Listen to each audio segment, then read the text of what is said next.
ಕನ್ನಡ ಮನಸ್ಸುಗಳಿಗೆ ನನ್ನ ಅತ್ಯಂತ ವಿನಯಪೂರ್ವಕವಾದ ನಮಸ್ಕಾರಗಳು.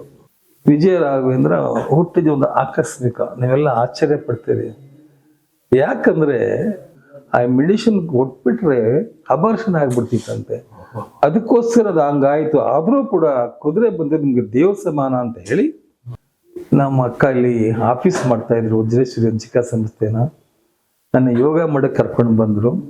ಆ ಯೋಗ ಮಾಡಕ್ ಹೋದಾಗ ಆ ಯೋಗ ಹೋಗಿ ಈ ಯೋಗ ತಿರುಗತ್ತೆ ನನಗೆ. ಒಂದ್ ವಿಷಯ ಹೇಳ್ಬಿಡ್ತೀನಿ. ಹಳ್ಳಿ ಸೊಗಡುನದಕ್ಕೆ ಹೇಳ್ತೀನಿ. ಸಾಲಿಗ್ರಾಮದಲ್ಲಿ ಸಂಗೀತ ಮೇಷ್ಟ್ರ ತಂದೆ, ಸಂಗೀತ ಮೇಷ್ಟ್ರ ಜೊತೆಗೆ ಸ್ಕೂಲ್ ಮಾಸ್ಟರ್ ಕೂಡ ಆಗಿದ್ರು. ನಮ್ಮ ತಂದೆಗೆ ಆ ವಿಶೇಷವಾದ ಗೌರವ ಇತ್ತು ಸಾಲಿಗ್ರಾಮದಲ್ಲಿ. ನಾನು ಅವ್ರ ಮಗನಾಗ ನಾ ಬಂದೆ, ನಾನು ಬೆಳೆದೆ. ನಾನು ಮೇಷ್ಟ್ರಾಗಿದ್ದಾಗ ನಾನು ಓದ್ಬೇಕು ಅಂತ ಆಸೆ ಇತ್ತು ನನಗೆ. ಆಗ ನನ್ನ ತಂದೆಗೆ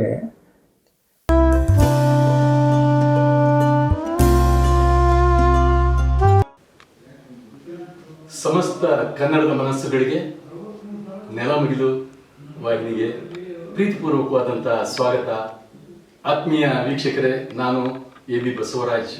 ನಿಮ್ಮೆಲ್ಲ ಪ್ರೀತಿಯ ಅಭಿಮಾನದ ಆಶೀರ್ವಾದ ನಮಗಿರಲಿ ಅಂತ ಹೇಳ್ತಾ, ವೀಕ್ಷಕರೇ, ನಾವೀಗ ಬೆಂಗಳೂರಿನ ಹೃದಯ ಭಾಗ, ನಾಡಿನಲ್ಲೇ ಖ್ಯಾತಿಯಾದಂತಹ ಒಂದು ವಿಶೇಷವಾದ ಕ್ಷೇತ್ರ. ಬಹುಶಃ ನೀವು ಊಹೆ ಮಾಡ್ತಾ ಇರ್ಬೋದು ಅಂದ್ಕೊಂಡಿದ್ದೀನಿ. ಇದು ಗಾಂಧಿನಗರದಲ್ಲಿ ಇದೀವಿ ನಾವು.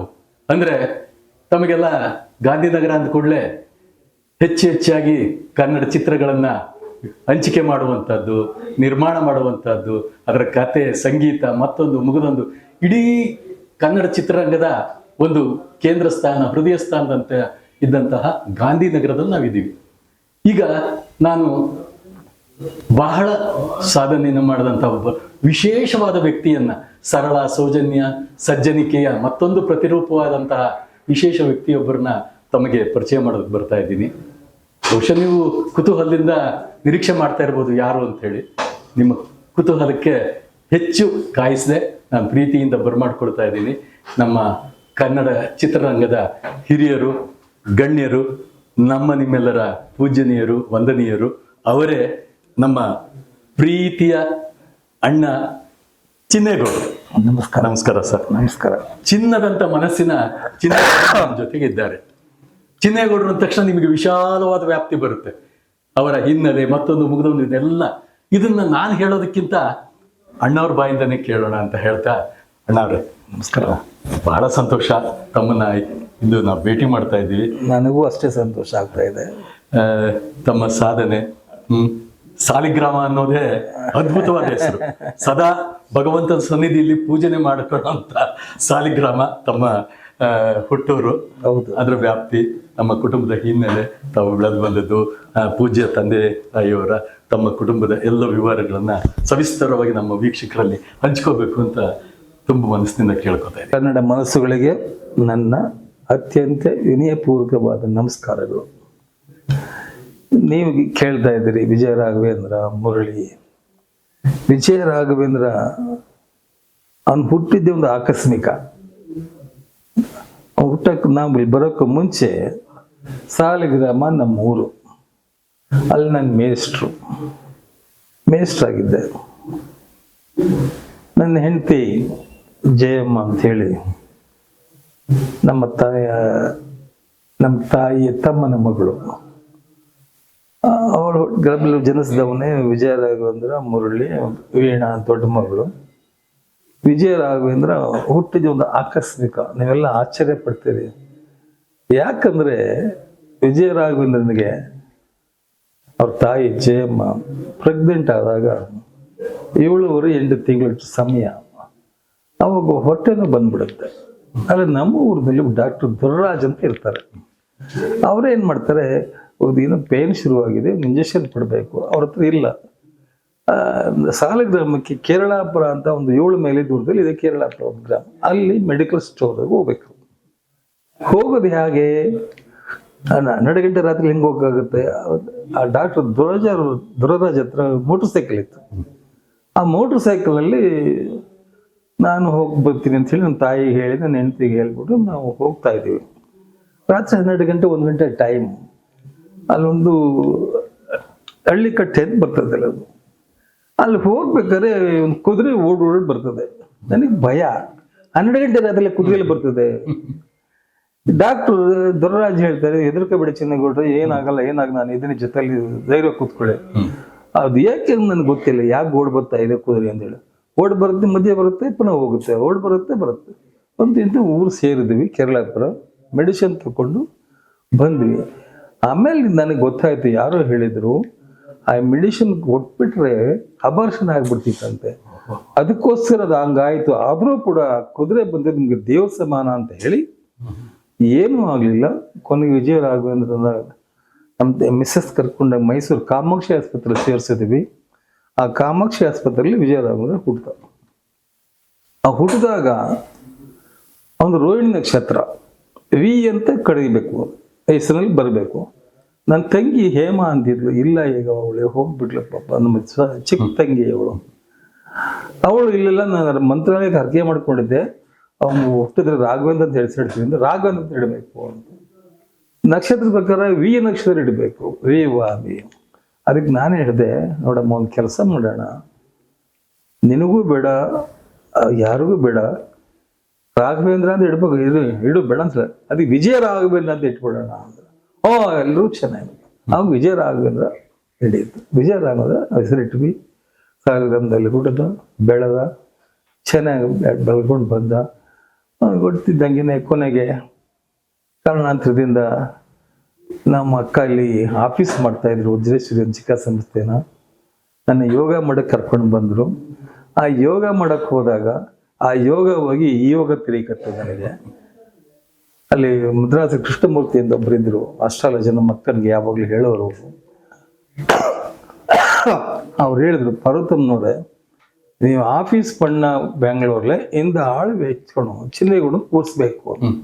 ಅಯ್ಯೋ ಎಮ್ಮೆ ಮಾಡ್ಕೊಂಡಿದ್ದಾನೆ, ಬರಲ್ಲ ನೀ ಕೇಟು ಪಾರಂಗ ಅಂತ. ಏನು ಚಿನ್ನಪ್ಪ, ನೀನು ಕುತ್ಕೋಬೇಕು ಕಣೋ. ಅಯ್ಯೋ ಬೇಡಾಗೋ, ನಾನು ಊರಿಗೆ ಹೋಗ್ತೀನಿ, ಹೂವು ಇದರಲ್ಲಿ ನನ್ನ ಮೇಷ್ಟ್ರಿ ಕೆಲಸ ಹೋಗ್ಬಿಡುತ್ತೆ, ನನಗೆ ಎಮ್ಮೆ ಮಾಡ್ಕೊಂಡಿದ್ದೀನಿ, B.Ed ಮಾಡಿದ್ದೀನಿ, ನನಗೆ ಬೇಡ.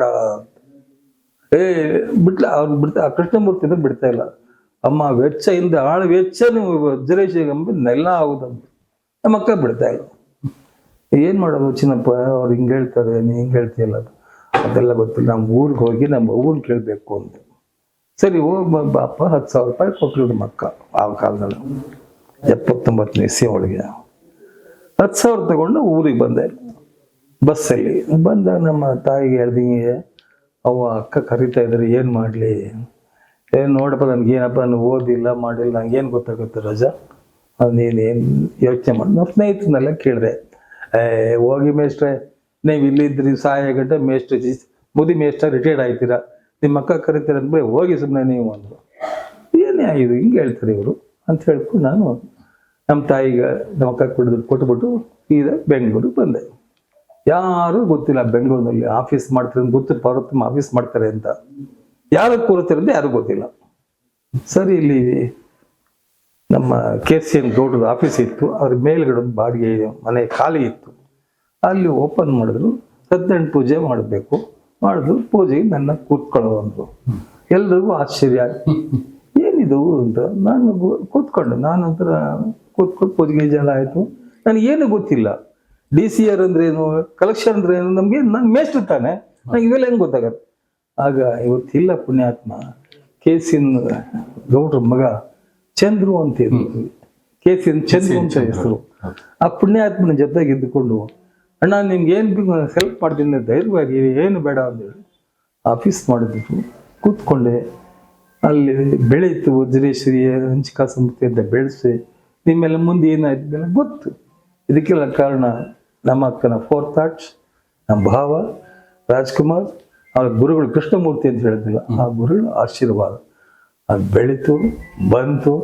ವಜ್ರೇಶ್ವರಿ ಕೂತ್ಕೊಂಡು ವಜ್ರೇಶ್ವರಿ ಅಂಚಿಕಾ ಸಂಸ್ಥೆ ಬೆಳ್ಕೊಂಡು ಹೋಗಿ ನಭ ಭವಿಷ್ಯತಿ ಆಗೋಯ್ತು. ಯಾರು ನಮ್ಮ ಅಕ್ಕ ಸುಮಾರು 86 ಪಿಕ್ಚರ್ ತೆಗೆದ್ರು ನಮ್ಮ ಅಕ್ಕ. ಒಬ್ಬ ಲೇಡಿ, ಒಬ್ಬ ಹೆಂಗ್ಸು, ದಾಖಲೆ. ಅಷ್ಟೊಂದು ಗಾಂಧಿಗಳು ಸಾಧನೆ ಮಾಡ್ಬೇಕು ಅಂದ್ರೆ ನಾಟ್ ಸೋ ಈಸಿ. ಅವಳು ಯಾರ ಮಗಳು, ಅವಳು ನಮ್ಮ ಮೇಷ್ಟ್ರ ಮಗಳ. ಅವಳು ಹುಟ್ಟಿದ್ಮೇಲೆ ನಾನು ಹುಟ್ಟಿದ್ದು. ಅನ್ನೋ ನಮ್ಮ ಅಕ್ಕ, ಅದ್ರ ಕಮೆಂಟ್ ಮಾಡೋ ಶಕ್ತಿ ನಮ್ಮ ಅಕ್ಕನಿಗೆ ಇತ್ತು. ಏನಾದರೂ ಯಾವುದು ಯಾವಾಗ ಒಂದು ಸ್ವಲ್ಪ ಒಂದು ವಿಷಯ ಹೇಳ್ಬಿಡ್ತೀನಿ. ಈ ಪಿಕ್ಚರ್ ರಾಜ್ಕುಮಾರ್ ತಗೊಂಡ್ರೆ ಹಾಕಿದ್ರೆ ದುಡ್ಡು ಬರೋದಿಲ್ಲ ಅಂತ ಕೆಲವು ಪ್ರೊಡ್ಯೂಸರ್ಸ್ ಹಿಂದಕ್ಕೆ ಹೋಗಕ್ಕೆ ಶುರು ಮಾಡಿದ್ರು. ಆಗ ನಮ್ಮ ಅಕ್ಕ ಯೋಚನೆ ಮಾಡಿದ್ರು. ಆಗ ನಮ್ಮ ಪಾರ್ವತಿ ಬೇಡ ಪಾರ್ವತಿ ಸಾಕು, ನಮಗೆ ಗಾಜರ್ಗೆ ಹೋಗ್ಬಿಡೋಣ, ನನಗೂ ಜಮೀನಿದೆ, ಅಲ್ಲಿ ಉಳ್ಮೆ ಮಾಡ್ತೀನಿ ನಾನು, ನಡಿ ಪಾರ್ವತಿ ಹೋಗೋಣ. ರೇ ಕುತ್ಕೊಳ್ರಿ, ಯಾಕ್ರಿ ಹೋಗ್ತೀರ? ನಮ್ಮ ಅಕ್ಕ ಒಂಥರ ಗಟ್ಟಿಗಿತ್ತಿ, ಪಾರ್ವತಮ್ಮ ಅಂತ ಹೆಸರಿಟ್ಟಿದ್ದ ನಮ್ಮ ತಂದೆ. ಆ ಪಾರ್ವತಮ್ಮ ಪಾರ್ವತಿನೇ ಅವಳು. ಬಿಡಿ ಸುಮ್ಮನೆ ರೀ, ನಾನೇ ಪಿಕ್ಚರ್ ತೆಗಿತೀನಿ, ಯಾಕೆ ಇದು ಮಾಡ್ತೀರಾ ಅಂತ. ಆವಾಗ ಫಸ್ಟ್ ಏನು ಮಾಡಿದ್ವಿ, ಏನಪ್ಪ ಅಂದ್ರೆ ತ್ರಿಮೂರ್ತಿಯಿಂದ ಪಿಕ್ಚರ್ ಶುರು ಮಾಡೋದು. ನಮ್ಮ ಅಕ್ಕ ತ್ರಿಮೂರ್ತಿಯಿಂದ ತೆಗೆದ್ವಿ. ಅಲ್ಲಿಂದ ಶುರುವಾಯ್ತು. ಒಂದು ತಪ್ಪು ಯಾರು ಕಾಲ್ ಶೀಟ್ ಕೊಡ್ತಿರ್ಲಿಲ್ಲ. ಎಲ್ಲರೂ ಗಾಂಧಿ ಎಲ್ಲರೂ ಕೈ ಮುಡಿಕೊಳ್ಳೋಕೆ ಶುರು ಮಾಡಿದ್ರು. ಎಲ್ಲ ಇವರೇ ನಮ್ಮ ಮಕ್ಕಳೇ ಶುರು ಮಾಡಿದ್ರು. ಎಲ್ಲ ಪ್ರತಿಯೊಂದು ಸುಮಾರು 80 ಪಿಕ್ಚರ್ ತೆಗೆದ್ವು ಎಲ್ಲ ಮಾಡಿ ರಾಜ್ಕುಮಾರ್ ಏನೋದನ್ನ ತೋರಿಸ್ಕೊಟ್ರು ನಮಗೆ. ಅವಾಗೆಲ್ಲ ಓಡ್ಬೋದು, ನಮಗೆ ಕಾಲ್ ಶೀಟ್ ಬೇಕು, ನೋ ಕಾಲ್ ಶೀಟ್. ನಾವೇ ಬದುಕೋತೀವಿ, ಇಲ್ಲ ಕೆಟ್ಟು ನಾವೇ ಕೆಡ್ತೀವಿ, ನಿಮ್ಗೆ ಯಾವ ತೊಂದರೆ ಆಗೋದು ಬೇಡ, ರಾಜ್ಕುಮಾರ್ ಹಾಕೊಂಡ್ರೆ ನಿಮ್ ಕಲೆಕ್ಷನ್ ಆಗಲ್ಲ ಅಂತ ಭಾವನೆ ಇದೆ. ಅದ್ರ ಬೇಡ, ನೀವು ಯಾರು ಬರಬೇಡಿ, ನಿರ್ಮಾಪಕರ ಹಣ ವ್ಯಯ ಆಗಬಾರ್ದು, ನಷ್ಟ ಆದ್ರೂ ನಮಗೆ ಆಗ್ಲಿ, ಆದಾಯ ಆದ್ರೂ ನಮಗೆ ಆಗಲಿ. ಅಲ್ಲಿಂದ ಶುರುವಾಗಿ ಈಗ ನೀವು ಗಾಂಧಿನಗರಕ್ಕೆ ವಜ್ರೇಶ್ವರಿಗೆ ಅಕ್ಕನವರ ಶುಭ ಹಾರೈಕೆಯಂತೆ, ಅಣ್ಣಯ್ಯನವರ ಶುಭ ಹಾರೈಕೆಯಂತೆ ಬಂದ್ರಿ. ಇದಕ್ಕಿಂತ ಮುಂಚೆ ನಿಮ್ಮ ಬಾಲ್ಯ ಜೀವನ ಸಾಲಿಗ್ರಾಮದಲ್ಲಿ ಹೇಗಿತ್ತು? ಯಾಕೆಂದ್ರೆ ತಂದೆಯವರು ಕೂಡ ಮಾಸ್ಟರ್ ಆಗಿದ್ರು, ಅಮ್ಮನ ಪ್ರೋತ್ಸಾಹ ಇತ್ತು. ಮತ್ತೆ ಅಂದಿನ ಬಾಲ್ಯದ ದಿನಗಳು ಇಂದಿನ ಮಕ್ಕಳಿಗೆ ಖಂಡಿತ ಸಿಗೋದಕ್ಕೆ ಸಾಧ್ಯ ಇಲ್ಲ. ಯಾಕೆಂದ್ರೆ ಅವತ್ತಿನ ಜೀವನ ಶೈಲಿ, ಅವತ್ತಿನ ಜನ, ಅವತ್ತಿನ ಪ್ರೀತಿ, ಅವತ್ತಿನ ವಿಶ್ವಾಸ, ಅವತ್ತಿನ ಹಳ್ಳಿ ವಾತಾವರಣ, ಹಳ್ಳಿ ಸೊಗಡು ಉಂಡು ಬೆಳೆದವರು ನೀವು. ಹೇಗಿತ್ತು? ಒಂದು ವಿಷಯ ಹೇಳ್ಬಿಡ್ತೀನಿ, ಹಳ್ಳಿ ಸೊಗಡು ಅನ್ನೋದಕ್ಕೆ ಹೇಳ್ತೀನಿ. ಸಾಲಿಗ್ರಾಮದಲ್ಲಿ ಸಂಗೀತ ಮೇಷ್ಟ್ರ ತಂದೆ, ಸಂಗೀತ ಮೇಷ್ಟ್ರ ಜೊತೆಗೆ ಸ್ಕೂಲ್ ಮಾಸ್ಟರ್ ಕೂಡ ಆಗಿದ್ರು. ನಮ್ಮ ತಂದೆಗೆ ಆ ವಿಶೇಷವಾದ ಗೌರವ ಇತ್ತು ಸಾಲಿಗ್ರಾಮದಲ್ಲಿ. ನಾನು ಅವ್ರ ಮಗನಾಗ ಬಂದೆ, ನಾನು ಬೆಳೆದೆ, ನಾನು ಮೇಷ್ಟ್ರ ಆಗಿದ್ದಾಗ ನಾನು ಓದ್ಬೇಕು ಅಂತ ಆಸೆ ಇತ್ತು ನನಗೆ. ಆಗ ನಮ್ಮ ತಂದೆಗೆ ಬೆನ್ಪಣಿ ಕಾಯಿಲೆ ಬಂದ್ಬಿಡುತ್ತೆ. ಮೈಸೂರು KR ಹಾಸ್ಪಿಟಲ್ ಸೇರಿಸಿದ್ವಿ. ನಾನು ಅಷ್ಟು ಟ್ರೈನಿಂಗ್ ಮುಗಿಸ್ಕೊಂಡಿದ್ದೆ, ಕೊನೆ BA ಪಾಸ್ ಮಾಡ್ಕೊಂಡಿದ್ದೆ. ನಾನು ಇನ್ನೂ ಚೆನ್ನಾಗಿ ಓದ್ಬೇಕು ಅಂತ ನನಗೆ ಆಸೆ ಇತ್ತು. ಹಾಸ್ಪಿಟಲ್ ಇದ್ದಾಗ ಒಬ್ರು ತಮ್ಮಯ್ಯ ಅಂತ ಚಿಕ್ಕನಹಳ್ಳಿಯಲ್ಲಿ ಮೇಷ್ಟ್ರೊಬ್ರು ತಮ್ಮಯ್ಯ ಅಂತ ಅವ್ರು ಬಂದ್ರು ನೋಡೋದಕ್ಕೆ ಅಂತ ತಂದೆ. ನಾನು ಅಲ್ಲೇ ಇದ್ದೆ, ಮಡ್ರಾಸಿಂದ ಬಂದೆ. ನಮ್ಮ ಅಕ್ಕ ಬಿಟ್ಬಿಟ್ಟು ನನ್ನ ಹೋದ್ರು. ಅಲ್ಲಿ ನೋಡ್ತಾ ಇರ್ಬೇಕಾದ್ರೆ ಯಾಕೆ ಏನ್ ಮೇಷ್ಟ್ರೆ ಅಪ್ಪಾಜಿ ಗೌಡ್ರೆ, ಚಿನ್ನಪ್ಪ ಯಾರು ಇವ್ರು? ನಮ್ಮ ಮಗ ನೋಡಿ, BA ಟೀಚರ್ಸ್ ಟ್ರೈನಿಂಗ್ ಆಗಿದೆ, ಏನು BA ಮಾಡ್ಕೊಂಡಿದ್ದೇನೆ, ಓದ್ಬೇಕು ಅಂತಾನೆ. ನನ್ಗೆ ಹಾಸ್ಪಿಟ್ಲ್ ಇದನ್ನ ಏನ್ ಮಾಡ್ಲಿ ತಮ್ಮನವ್ರೆ? ಬೇಡ ಬಾಯಿಲಿ ನನ್ನ ಕರ್ಕೊಂಡು ಹೋಗಿ ಅಲ್ಲಿ ಮಂಚಯ್ಯ ಅಂತ DC ಇದ್ರು, DO ಇದ್ರು, ಅವ್ರು ಕರ್ಕೊಂಡೋಗಿ ನೋಡಿ ಇವ್ರು ಓದಿದ್ದಾನೆ, ಟ್ರೈನಿಂಗ್ ಆಗಿದೆ, ಆಗ ಎಲ್ಲಿ ಕೊಟ್ಟರು ಹೋಗ್ತೀಯ ಅಂದ್ರೆ ವಿಧಿ ಇಲ್ಲ, ಯಾಕಂದ್ರೆ ನಮ್ಗೆ ಕಷ್ಟ ಆಯ್ತು, ಉದ್ಯೋಗ ಮುಖ್ಯ ಕೊಡ್ತೀನಿ ಅಂದ್ರು. ಆ ಕೊಳ್ಳೇಗಾಲದಲ್ಲಿ ಲೊಕ್ಕನಹಳ್ಳಿ ಅಂತಿದೆ, ಅಲ್ಲಿಗೆ ನನ್ನ ಮೇಷ್ಟ್ರಾಗಿ ಕಳಿಸ್ಬಿಟ್ರು. ಅಲ್ಲಿ ದೊಡ್ಡ ಸ್ಕೂಲ್, ಅದು Lokkanahalli school, higher primary school. ಅಲ್ಲಿ 6 ಜನ ಕನ್ನಡದವರು, 8 ಜನ 10 ಜನ ಹಿಂಗೆ ತಮಿಳ್ನವರು. ಕನ್ನಡ ಎರಡೂ ಇತ್ತು. ಅದು ಲೊಕ್ಕನಹಳ್ಳಿ ಅಂದ್ರೆ ಬಾರ್ಡ್ರು ಗಡಿ ಭಾಗ. ಅಲ್ಲಿ ನನಗೂ ಸ್ವಲ್ಪ ಮದ್ರಾಸಿಗೆಲ್ಲ ಓಡಾಡ್ತಿದ್ನಲ್ಲ ಮಕ್ಕಳ ಮನೆಯಲ್ಲಿ, ತಮಿಳು ಭಾಷೆ ಸ್ವಲ್ಪ ಬರ್ತಿತ್ತು. ವಾಂಗ ಪೊಂಗ ಉಕಾರಂಗ ಅದು ಬರ್ತಿತ್ತು ನನಗೆ. ಅಲ್ಲಿ ನನ್ ಮೇಷ್ಟ್ರ ಆದಾಗ ನಂಬ್ತಿರೋ ಬಿಡ್ತಿರೋ ನನಗೆ 60 ರೂಪಾಯಿ ಸಂಬಳ. ಅವಾಗ ತಿಂಗಳ ಸಂಬಳ 60 ರೂಪಾಯಿ ತಗೊಂಡ್ರೆ ನಾನು 30 ರೂಪಾಯಿ ಮಡಿಕೊಂಡು ನಮ್ಮ ತಾಯಿಗೆ 30 ರೂಪಾಯಿ ಕಳಿಸ್ಕೊಡ್ತಾ ಇದ್ದೆ. ಸಾಲಿಗ್ರಾಮಕ್ಕೆ ಮನಿ ಆರ್ಡರ್ ಮಾಡ್ತಾ ಇದ್ದೆ. ಅಲ್ಲಿಂದ ಆದ್ಮೇಲೆ ಅಲ್ಲಿಂದ ತಕ್ಷಣ ನನಗೆ ಪರ್ಮನೆಂಟ್ ಕೆಲಸ ಸಿಕ್ತು. ಮಲಗನಹಳ್ಳಿ ಅಂತಿದೆ 3 ಸಾಲಿಗ್ರಾಮದ ಹತ್ರ, ಅಲ್ಲಿಗೆ ಬಂದೆ. ಅಲ್ಲಿಂದ ಹೈಯರ್ ಪ್ರೈಮರಿ ಸ್ಕೂಲ್ಗೆ ಹೋದೆ. ಅಲ್ಲಿ ಬಳ್ಳೂರು, ಚಿಕ್ಕನಹಳ್ಳಿಯಲ್ಲಿ ಮೇಷ್ಟ್ರ ಆಗಿದ್ದೆ. ಅಷ್ಟೊತ್ತಿಗೆ ನಮ್ಮ ಅಕ್ಕ ನನ್ನನ್ನು ಯಾವುದೋ ಒಂದು ವಿಷಯಕ್ಕೆ ನನಗೆ ಆಸ್ತಮಾ ಅಂತ ಹೇಳಿ ನನ್ನ ಬೆಂಗಳೂರು ಕರ್ಸ್ಕೊಂಡಿರುತ್ತೆ, ಯೋಗ ಮಾಡಿದ್ರೆ ಹೋಗುತ್ತೆ ಅಂತ. ಅಣ್ಣವ್ರೆ, ಪ್ರಪಂಚದಲ್ಲಿ ಎಲ್ಲ ವೃತ್ತಿಗಳಿಗಿಂತ ಶಿಕ್ಷಕ ವೃತ್ತಿ ಬಹಳ ಶ್ರೇಷ್ಠವಾದದ್ದು ಅಂತಾರೆ. ಯಾಕೆಂದ್ರೆ ಆಗ ತಾನೇ ಬಂದಂತ ಪುಟ್ಟ ಮಕ್ಕಳಿಗೆ ಜ್ಞಾನವನ್ನು ನೀಡುವಂತಹ ಪವಿತ್ರವಾದ ಕೆಲಸ ಶಾರದಾದೇವಿ ಸೇವೆ ಅಂತ ಹೇಳ್ತಾರೆ. ತಮ್ಮ ಅಪ್ಪಾಜಿಯವರು ಕೂಡ ಮಾಸ್ಟರ್ ಆಗಿದ್ರು ನೋಡಿ. ಅದೇ ಹಾದಿಯಲ್ಲಿ ತಾವು ಕೂಡ ಮಾಸ್ಟರ್ ಆದ್ರಿ. ಹಾಗಾಗಿ ತಾವು ಈ ಒಂದು ಶಿಕ್ಷಕ ವೃತ್ತಿನ ಹೇಗೆ ಸ್ವೀಕಾರ ಮಾಡಿದ್ರಿ? ನಿಮ್ಮ ಶಿಷ್ಯರು ಅಂದ್ರೆ ವಿದ್ಯಾರ್ಥಿಗಳಲ್ಲಿ ಅವತ್ತಿನ ನಡೆನುಡಿಗಳೆಲ್ಲ ಹೇಗಿತ್ತು? ಇವತ್ತಿನ ವಿದ್ಯಾಭ್ಯಾಸಕ್ಕೂ ಅವತ್ತಿನ ವಿದ್ಯಾಭ್ಯಾಸಕ್ಕೂ ಇವತ್ತು ಗುರುಗಳಿಗೆ ವಂದಿಸಿ ವಿದ್ಯೆಯನ್ನ ಕಲಿತಾ ಇದ್ರು ಅಂತ ಹೇಳ್ತಾ ಇದ್ದಾರೆ. ಇವತ್ತು ಗುರುಗಳೇ ಶಿಷ್ಯರಿಗೆ ವಂದಿಸಿ ವಿದ್ಯೆ ಕಲಿಸುವಂತ ಬಂದಿದೆ. ನೀವ್ ಹೇಳೋ ಮಾತು 100% ಸತ್ಯವಾದ ಮಾತು ಸರ್. ನಾನು ಫಸ್ಟ್ ಅದು ಹೇಳಿದ್ನಲ್ಲ ನಿಮ್ಗೆ, ಲೋಕಲಲ್ಲಿ ಮೇಸ್ಟ್ ಆಗಿದ್ದೆ ಅಂತ. ಅಲ್ಲಾದ್ಮೇಲೆ ತಕ್ಷಣ ನನಗೆ ಗೌರ್ಮೆಂಟ್ ಆರ್ಡರ್ ಬಂದ್ಬಿಡ್ತು. ಮಲಗನಹಳ್ಳಿಯಿಂದ ಸ್ಕೂಲ್ ಸಾಲಿಗ್ರಾಮದ ಹತ್ರ ಒಂದು 8 ಕಿಲೋಮೀಟರ್ ಆಗುತ್ತೆ. ಹರದಳ್ಳಿ ಅನ್ನೋರು ಇಳಿಬೇಕು, ಅಲ್ಲಿಗೆ ಹೋಗಿ ನಡ್ಕೊಂಡು ಹೋಗ್ಬೇಕು. ಸಿಂಗಲ್ ಟೀಚರ್ ಸ್ಕೂಲ್ ಫಸ್ಟ್ ಕೊಟ್ಟರು ನನಗೆ.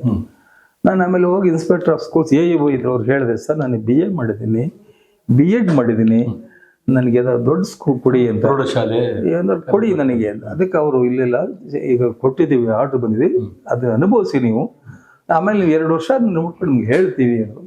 ನಾನು ಎಲ್ಲೋದ್ರೂ ಕೂಡ ಕಾಯಕವೇ ಕೈಲಾಸ ಅಂತ ಹೇಳಿ ನಾನು ಎಲ್ಲೋದ್ರೂ ಕೂಡ ಕೆಲಸಕ್ಕೆ ದ್ರೋಹ ಮಾಡ್ತಿರ್ಲಿಲ್ಲ, ಸರ್ಕಾರ ಕೂಡ ಸಂಬಳಕ್ಕೆ ದ್ರೋಹ ಮಾಡ್ತಿರ್ಲಿಲ್ಲ. ಅಲ್ಲಿ ಹೋಗ್ತಿದ್ದೆ, ಅಲ್ಲಿ ಜನಗಳೆಲ್ಲರೂ ಕೂಡ ತುಂಬಾ ಗೌರವ ಕೊಡ್ತಿದ್ರು. ನಮ್ಮದಲ್ಲಿ ಮೇಷ್ಟ್ರು ಗೌರವ ಕೊಡೋರು. ಶುಕ್ರವಾರವರೆಗೂ ಕೆಲಸ ಮಾಡಿದ್ವಿ, ಶನಿವಾರ ಊರಿಗೆ ಹೋಗ್ಬೇಕಲ್ಲ, ಊರಿಗೆ ಹೋಗ್ಬೇಕಾದ್ರೆ ಊರಿನವ್ರು ಎಲ್ಲರೂ ಎಲ್ಲ ಮಾಮೂಲಿ ಇತ್ತಲ್ಲ, ಮೇಷ್ಟ್ರುಗಳಿಗೆ ತರಕಾರಿ ಕೊಡೋದು, ಅದು ಕೊಡೋದು ಎಲ್ಲ ಕೊಡೋದು. ನಾವು ಇತ್ಕೊಂಡು ಅಲ್ಲಿ ಮಲಗನಹಳ್ಳಿಯಿಂದ ಹರದನಹಳ್ಳಿಗೆ 3-4 ಕಿಲೋಮೀಟರ್ ಆಗುತ್ತೆ, ನಡ್ಕೊಂಡು ಹೋಗ್ಬೇಕು. ನಡ್ಕೊಂಡು ಹೋಗಿ ಬಸ್ ಹತ್ಕೊಂಡು ಬರ್ತಿದ್ವಿ, ನಡ್ಕೊಂಡು ಹೋಗ್ತಿದ್ವಿ. ಆಮೇಲೆ ಸರ್ಕಾರದವರು ನನ್ನ ವಿದ್ಯೆನ ಗಮನಿಸಿ ಹೈಯರ್ ಪ್ರೈಮರಿ ಸ್ಕೂಲ್ಗೆ ನನ್ನ ಟೀಚರ್ ಆಗ ಹಾಕಿದ್ರು. ಆ ಟೀಚರ್ ಆಗಿದ್ದಾಗ ಈ ಸಾರಾಗೋ ಅಂತಿದ್ದಾರೆ, ಗೊತ್ತಿರ್ಬೇಕು ನಿಮ್ಗೆಲ್ಲ, ಸಾರಾಗೋ ಅವ್ರ ಅಣ್ಣ ನಿಂಗೇಗೌಡ ಅಂತಿದ್ರು, ಅವರು ಟೀಚರ್, ನಾನು ಅವರು ಅಲ್ಲಿ ಟೀಚರ್ ಆಗಿ ಹೋದ್ವಿ. ಅಲ್ಲಿಂದ ಬೆಳೂರ್ಲಿದ್ದೆ, ಚಿಕ್ಕನಾಗ್ನಳ್ಳಿಗೆ ಬಂದೆ. ಚಿಕ್ಕನಾಗ್ನಲ್ಲಿ ಇದ್ದಾಗ ನಮ್ಮ ಭಾವ ನಮ್ಮ ಅಕ್ಕ ಬೆಂಗಳೂರಲ್ಲಿ ಇರ್ತಿದ್ರು. ನನಗೆ ಸ್ವಲ್ಪ ಆಸ್ತಮಾ ಇತ್ತು, ಅದೊಂದು ಕಾಯಿಲೆ ಇದೆ, ನಿಮ್ಗೆ ಗೊತ್ತಿರ್ಬೇಕು. ಹೀಗೆ ಇದ್ದಾಗ ನಮ್ಮ ಅಕ್ಕ ನಮ್ಮ ತಾಯಿ ಫೋನ್ ಮಾಡುತ್ತೆ, ಮಾತಾಡಿದಾಗ ನಮ್ಮ ಅಕ್ಕನಿಗೆ ಹೇಳಿದ್ದಾರೆ. ನಮ್ಮ ಅಕ್ಕ ಏನ್ ಮಾಡಿದ್ರು, ನಮ್ಮ ಭಾವನಿಗೆ ಹೇಳಿದ್ದಾರೆ, ನೋಡ್ರಿ ಚಿನ್ನಪ್ಪ ಯಾಕೋ ಆಸ್ತಮಾ, ಪಾರ್ವತಿ ನೀನು ಯೋಚನೆ ಮಾಡ್ಬೇಡ, ನೀನು ಈಗಲೇ ಹೋಗು, ಚಿನ್ನಪ್ಪನ ಕರ್ಕೊಂಬ ಬೆಂಗಳೂರಿಗೆ, ನೋಡಿ ಯೋಗ ಮಾಸ್ಟರ್ ನಾಯಕರಿದ್ದಾರೆ, ಯೋಗ ಮಾಡಿದ್ರೆ ಹೋಗುತ್ತಂತೆ. ಅಯ್ಯೋ ಬರೋಲ್ಲ ಕಣ್ರಿ ರೀ, ನೀಲ್ಲ ಪಾರ್ವತಿ, ನೀವು ಹೋಗು ಪಾರ್ವತಿ, ನೀವು ಕರ್ಕೊಂಬ ಪಾರ್ವತಿ. ಆಗ ನಮ್ಮ ಅಕ್ಕ, ನಾನು ಚಿಕ್ಕನಾಗಲ್ಲಿ ಮೇಷ್ಟ್ರ್ ಆಗಿದ್ದೀನಿ, ನಮ್ಮ ಅಕ್ಕ ಒಂದು ಅಂಬಾಸಿಡರ್ ಕಾರಲ್ಲಿ ಈ ಚಂದ್ರಣ್ಣ ಅಂತಿದ್ದಾರೆ, ಚಾಮರಾಜನಗರದ ಚಂದ್ರಣ್ಣ ಅಂತ, ಮಲ್ಲಿಕ್ ಪ್ರೊಡಕ್ಷನ್ ಸಾಕ್ಷಾತ್ಕಾರ ಅವ್ರ ತಮ್ಮ ಚಂದ್ರಣ್ಣ ಅಂತ, ಅವ್ರ ಜೊತೆಲಿ ಕಾರಲ್ಲಿ ಬಂದು ಸ್ಕೂಲ್ ಹತ್ರ ನಿಲ್ಲಿಸಿದ್ರು ಕಾರ್ನ. ಎಲ್ಲ ಹುಡುಗರೆಲ್ಲ ಕಾರ್ ಬಂದು ಓಡೋದು, ಅದು ಹಳ್ಳಿ ಗೊತ್ತಲ್ಲ, ಆಂಜನೇಯ ಗೌಡ್ರು ಅಂತ ಹೆಡ್ ಮಾಸ್ಟರ್ ಇದ್ರು. ನಾನು ಸುಮ್ಮನೆ ಕೂತಿದ್ದೆ, ಅಲ್ಲಿ ಹೇಳಿದ್ಬಿಟ್ಟು ಚಂದ್ರಣ್ಣ ಅನ್ನೋರು ಒಳಗಡೆ ಬಂದಿಲ್ಲ, ಚೆನ್ನೈಗೌಡ್ರು ಇದ್ದಾರೆ, ಚಿನ್ನಪ್ಪ ನೋಡಿ ಯಾರು ಬಂದಿದ್ದಾರೆ ನೀನು ನೋಡಕ್ಕೆ ಅಂತ. ನೋಡಿ ಪಾರ್ವತಮ್ಮ ಬಂದಿದ್ದಾರೆ. ಪಾರ್ವತಮ್ಮ ಅಂದ ತಕ್ಷಣ ಹೆಡ್ ಮಾಸ್ಟರ್ ಓಡೋದ್ರು. ಪಾರ್ವತಮ್ಮ ಅಂದ್ರೆ ಗೊತ್ತಿಲ್ಲ, ಅವ್ರು ಓಡೋದು, ಅಮ್ಮ ಬನ್ನಿ ಬನ್ನಿ ಬನ್ನಿ ಬನ್ನಿ, ಇಲ್ಲ ಚಿನ್ನಪ್ಪ ಡ್ರೆಸ್ ಕೊಡ್ತೀರ. ನಾನು ಸೈಕಲಲ್ಲಿ ಹೋಗ್ತಾ ಇದ್ದೆ. ಆಗ ನಮ್ಮ ಅಕ್ಕ ಬಂದ, ವಾರ ಹೋಗೋಣ ಅಂದೆ. ಇನ್ನೂ 4 ಗಂಟೆ 4 ಸ್ಕೂಲ್ ಬಿಡಿರಿ, ನಡೀರಿ ಬರ್ತೀನಿ ಅಂದೆ. ನಮ್ಮ ಹೆಡ್ ಮಾಸ್ಟರ್ ನನಗೆ ಪರ್ಮಿಷನ್ ಕೊಟ್ಟರು, ಹೋಗು ಚಿನ್ನ ಪರವಾಗಿಲ್ಲ ನೋಡ್ಕೋತೀನಿ ಅಂತ. ನಮ್ಮ ಅಕ್ಕನ ಹೇಳಿದ್ದೀನಿ, ಅಪ್ಪ ನೀನು ಕಾರಲ್ಲಿ ಮುಂದೆ ಹೋಗಿ ಅಕ್ಕ, ನಾನು ಹಿಂದೆ ಬೈಕಲ್ಲಿ ಬರ್ತೀನಿ ಅಂತ. ಸರ್ ಅದು ಮುಂದೆ ಹೋದ್ರು, ನಾನು ಬೈಕಲ್ಲಿ ಬಂದೆ. ಆಮೇಲೆ ಬಾ ಬೆಂಗಳೂರಿಗೆ, ನಿಮ್ಮ ಮಾವ ಕರೀತಾ ಇದ್ರೆ, ಯಾಕೆ ಯೋಗ ಮಾಡ್ಬೇಕಂತ ಇದ್ದೀನಿ, ಯೋಗ ಮಾಡಿದ್ರೆ ಆಸ್ತಮಾ ಹೋಗ್ಬಿಡುತ್ತೆ, ಬಾ. ಅಯ್ಯೋ ಅಕ್ಕ ಸಂಬಳ ಅವನಿಗೆ ಏನು ಮಾಡೋದು, ಯಾರೋ ಅಂದ್ಬಿಟ್ಟು ನಮ್ಮ ತಾಯಿಗೆ 10,000 ರೂಪಾಯಿ ಕೊಟ್ಬಿಟ್ರು. ಕೊಟ್ಬಿಟ್ಟ ತಕ್ಷಣ ನಾನು ಕರ್ಕೊಂಡು, ಅಮ್ಮನೂ ನಿಮ್ಮ ಜೊತೆಲೇ ಇದ್ರು ಸಾಲಿಗ್ರಾಮ, ಅಲ್ಲಿ 3 ಕಿಲೋಮೀಟರ್ ಹೋಗಿ ಬಂದು ಸೈಕಲ್ ಹೋಗಿ ಬರ್ತಾ ಇದ್ದೆ. ಆಗ ನಾನು ಕರ್ಕೊಂಡು ನಮ್ಮ ಅಕ್ಕ ಬೆಳಗ್ಗೆನೆ ಬೆಂಗಳೂರಿಗೆ ಬಂದರು. ಬೆಂಗಳೂರಲ್ಲಿ ತಂಗಿ ಈ ಸಿ ಜಯರಾಮ್ ಅಂತ ಹೇಳ್ತೀವಲ್ಲ, ನಮ್ಮ ತಂಗಿ ಗಂಡ, ಅವರು ಪ್ರಕಾಶ್ ಮಗ ಡೈರೆಕ್ಟ್ರು, ಪ್ರಕಾಶ್ ಅವ್ರ ಮನೇಲಿ ಬಿಟ್ಟರು ನನ್ನ. ಪುನಃ ಬೆಳಗ್ಗೆ 5 ಗಂಟೆಗೆ ಗಾಡಿ ಕಳಿಸಿದ್ರು, ಪ್ಯಾಲೇಸಿಗೆ ಬಂದೆ. ಅಲ್ಲಿ ಯೋಗ ಅವ್ರು ಹೇಳ್ಕೊಡ್ತಿದ್ರು, ನಾಯಕರು ಅಂತ ಅವ್ರಿಲ್ಲ, ಅವರು ಕೂಡ ಹೋಗ್ಬಿಟ್ರು ಇವಾಗ. ಅಲ್ಲಿ ಹೇಳ್ಕೊಡ್ದು ನಾನು ಕಲಿತಾ ಇದ್ದೆ.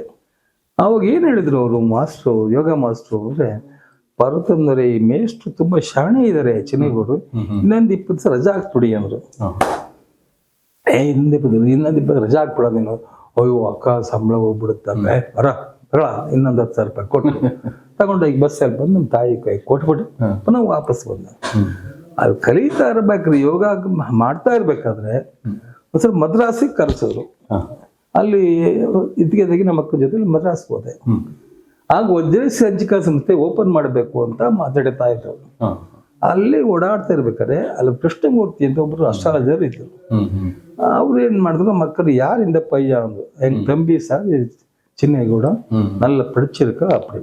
அம்மா நீ ஆபீஸ் பண்ணா இந்த ஆளை வச்சா உங்க ஆபீஸ் நல்லதாகுது. ஐயோ உனக்கு ஒரு மாட்டு சொல்லி கேட்டு பாருங்க. ನಮ್ಮ ಅಕ್ಕ ಚಿನ್ನಪ್ಪ ನೋಡು ಬಂದು ಕುತ್ಕೊಂಡ್ಬಿಡೋ ಮಾಡೋ ಅಲ್ಲಿ ಅಭಿವೃದ್ಧಿ ಆಗುತ್ತೆ. ಸರಿ ನಮ್ಮ ಅಕ್ಕ ಆವಾಗ 10,000 ಕೊಟ್ರು. ಅವಾಗ ಅವನು ಕೊಡ್ತಾರೆ ಅಂತ ನಾನು 10,000 ತಗೊಂಡು ಸಾಲಿಗ್ರಾಮಕ್ಕೆ ಬಂದೆ. ಅಲ್ಲೆಲ್ಲ ಸ್ನೇಹಿತರೆಲ್ಲ ಸೇರ್ಕೊಂಡ್ರು. ನಿಂಗೇಗೌಡ್ರು, ಸಾರಗೌಡ್ರು, ನಿಂಗೇಗೌಡ್ರು, ಸುಬ್ಬೇಗೌಡ್ರು, ಎಲ್ಲ ಸ್ನೇಹಿತರು, ಬುಸ್ಸಾಮಗೌಡ್ರು ಅಂತ ತುಂಬಾ ಜನ ಇದ್ರು. ಎಲ್ಲರೂ ಅಲ್ಲೊಂದು ದೇವಸ್ಥಾನ ಇತ್ತು, ಸತ್ಯದಕ್ಕೆ ಹನುಮಂತರಾಯ ದೇವಸ್ಥಾನ ಅಂತ. ಶನಿವಾರ ಅಲ್ಲಿಗೆ ಹೋಗಿ ಪೂಜೆ ಮಾಡ್ತಿದ್ವಿ. ಅಲ್ಲಿ ಹೋದೆ. ಅಲ್ಲಿ ಕೂತ್ಕೊಂಡಾಗ ಮೇಸ್ಟ್ರುಗಳಿಗೆಲ್ಲ ನಿಂಗೆ ಕೇಳ್ತಾರೆ, ನಮ್ಮ ಅಕ್ಕ ನಾನು ಏನ್ ಮಾಡ್ಲಿ